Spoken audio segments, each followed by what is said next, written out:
in just a short period of time, the world's leading state sponsor of terror will be on the cusp of acquiring the world's most dangerous weapons.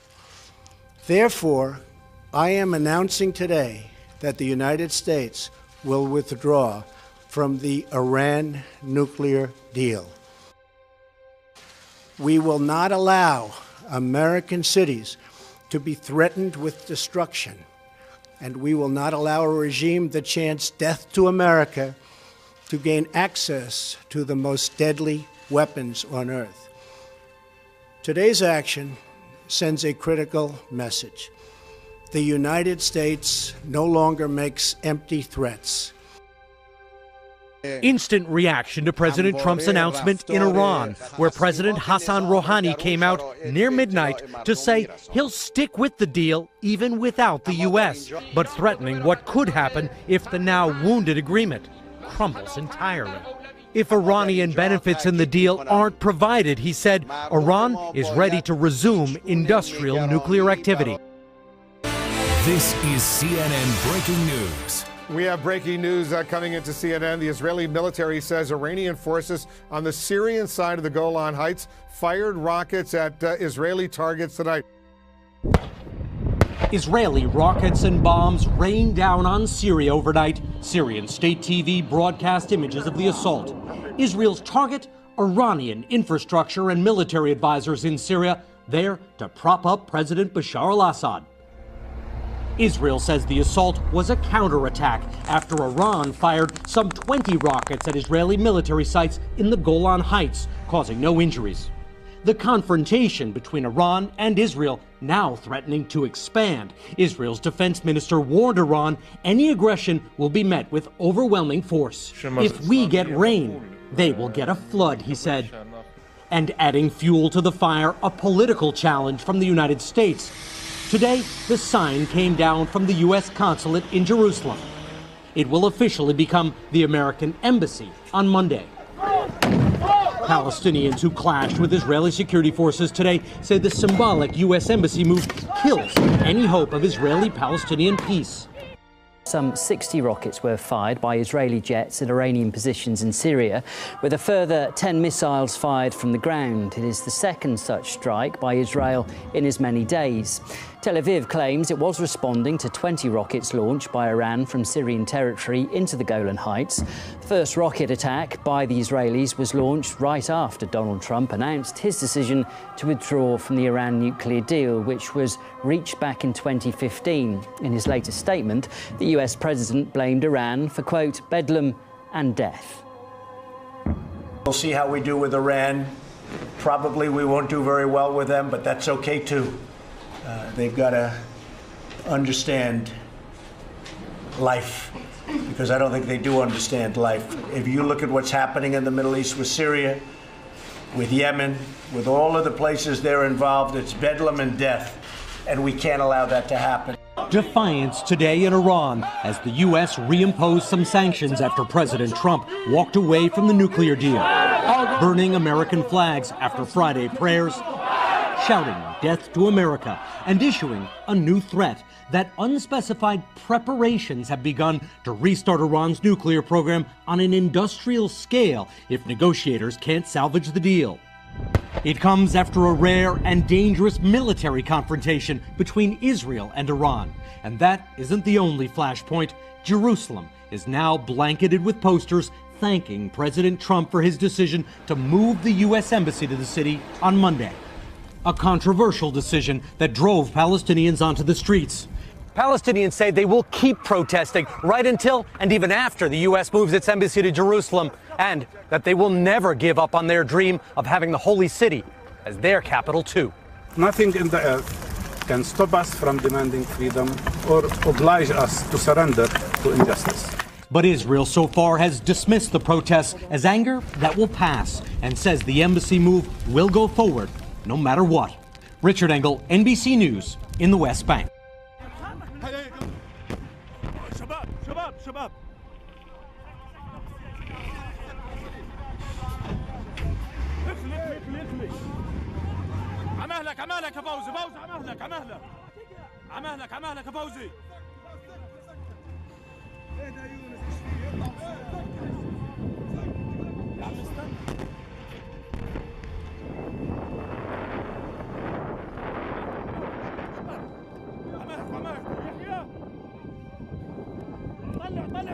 The Middle East on the verge of a wider war.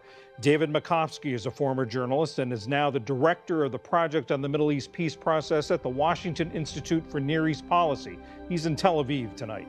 And Mark Perry is a contributing editor to the American Conservative magazine. He's the author of Talking to Terrorists, Why America Must Engage with Its Enemies.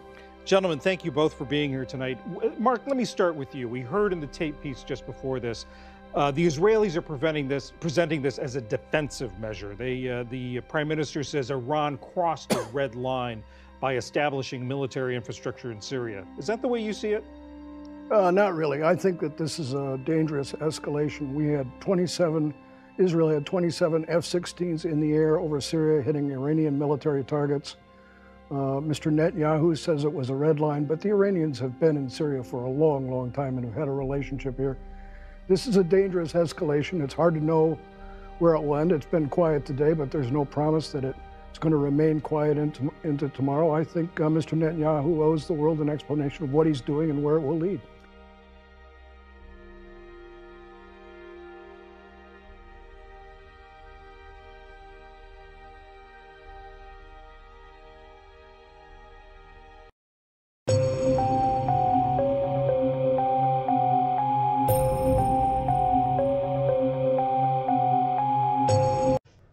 Well, it appears that Trump has decided to attack Syria, and it happened about 30 minutes ago. Trump orders strikes in Syria, claims proof of gas attack. Blasts are heard in the capital. So, you know, this is kind of an interesting story to cover because, to be frank, this doesn't really make any sense. I mean, if you think about it for a minute, why would Assad gas his own people when America was about ready to leave? Okay, so if you look at the news, not even a day or two ago, we see stories about Syria cries out for American clarity, not chaos. So they actually don't want, why would Assad want his regime destroyed? Doesn't make any sense to you. So apparently out of nowhere, Assad decides to gas his own people at the last minute, right before America was going to pull out. To me, this sounds like something that's not true.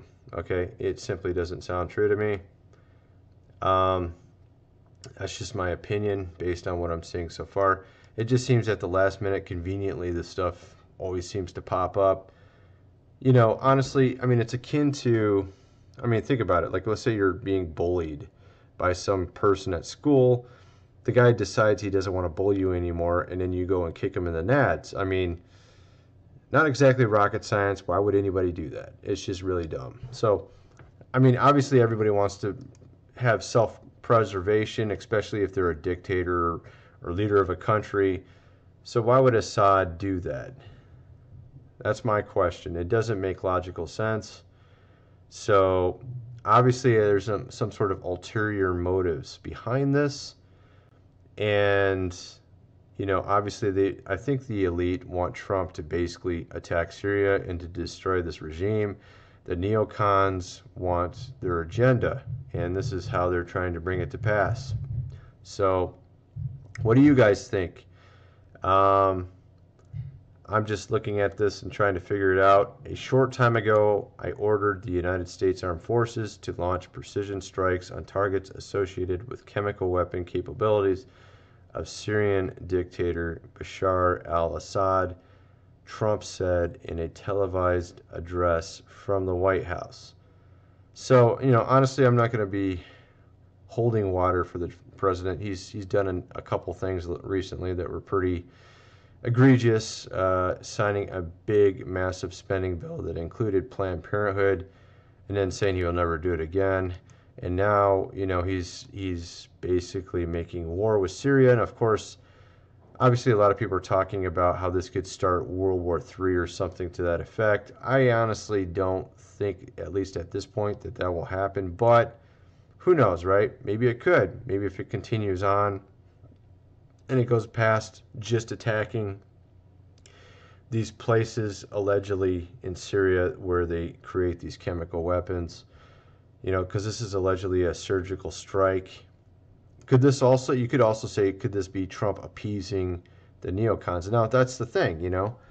I mean, if he's appeasing these people, they're pulling them towards their agenda, and he's, you know, it's like he's making concessions. He's like making more and more and more concessions. They're trying to steer him, turn him into a puppet so they can control him. This is kind of how I look at it. I hope it's just him, you know, and this is, you know, you got best case scenario, worst case scenario, and the best case is bad, and the worst case is really bad. You know, the best case scenario would be like he's just trying to make concessions so that he can somehow survive his presidency or something. And, you know, the worst case would be he's actually one of them, and he's just, you know, pulled the wool over our eyes or something, right? I kind of tend to go with the idea that he's making concessions, and he maybe thinks these people are his friends, or maybe they'll somehow give him something back in return. Maybe that's what's going on. I don't know. But I don't honestly believe Assad's actually doing these things. I think maybe the elite are somehow making these things happen and then starting a war, you know, basically playing chess with the world and the world scene and trying to bring about their agenda. This is sort of my thoughts on the whole thing. I'm curious what you guys think. Let's see, what else do we have? Bombs away, apparently. You know, so I don't know. What do you guys think? Do you think the president was wrong about this? I'm guessing a lot of you will agree with me on this. Do you think he's, you know, making way too many concessions? You know, do you think that they're finally getting to him? Do you think he's compromising? Do you think he's gone to their side? What do you guys think? Let me know in the comment section below, and thanks for watching. North Korea is denouncing a new American nuclear strategy that calls for the U.S. to enhance its arsenal of low-yield nuclear weapons. A spokesperson for the North Foreign Ministry's Institute of American Studies says the U.S. strategy is a declaration of war against the world. As part of our defense, we must modernize and rebuild our nuclear arsenal, hopefully never having to use it, but making it so strong and so powerful that it will deter any acts of aggression by any other nation or anyone else.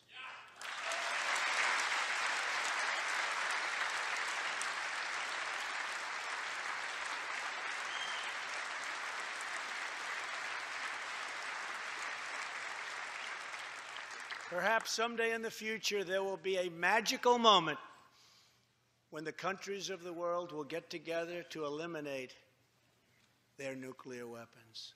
Unfortunately, we are not there yet.